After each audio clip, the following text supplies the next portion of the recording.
Happy hello. No. Yum, yum. One thing I need to do, as my husband pointed out, is to speak more clearly. I have that Midwestern dialect and twang, and often I run my mouth with it. That's a little more mush mouth than I have. But I will tend to say what you doing today instead of what are you doing today. So, what's happening?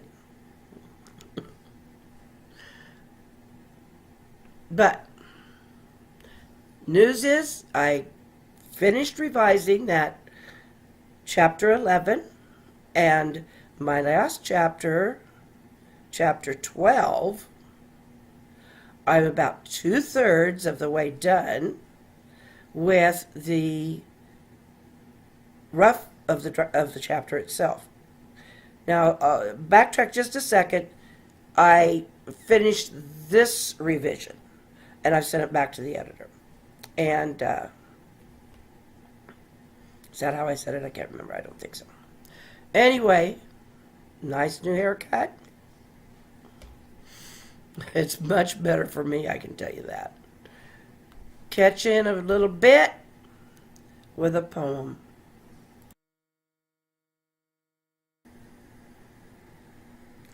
Junk Man's Treasure Pile.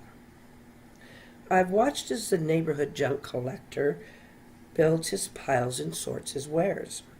From flea market to swap meets, he loads up his trucks and returns with some bucks and more stuff.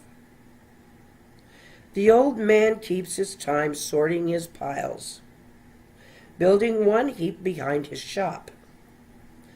There it hides beneath greenish broadleaf, awaiting the command to move on.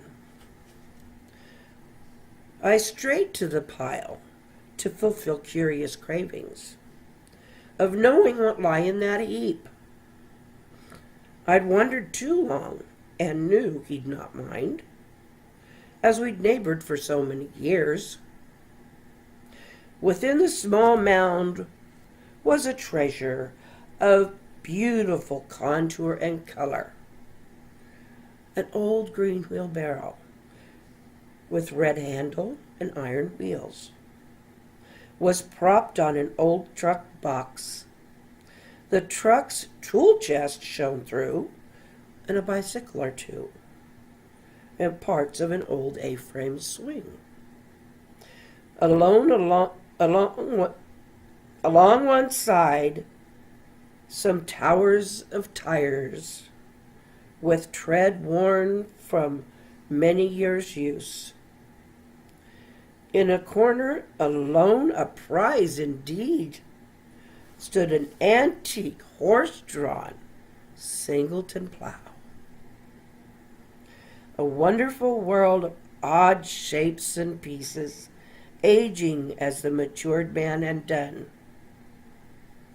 An old jewel fulfills a new need.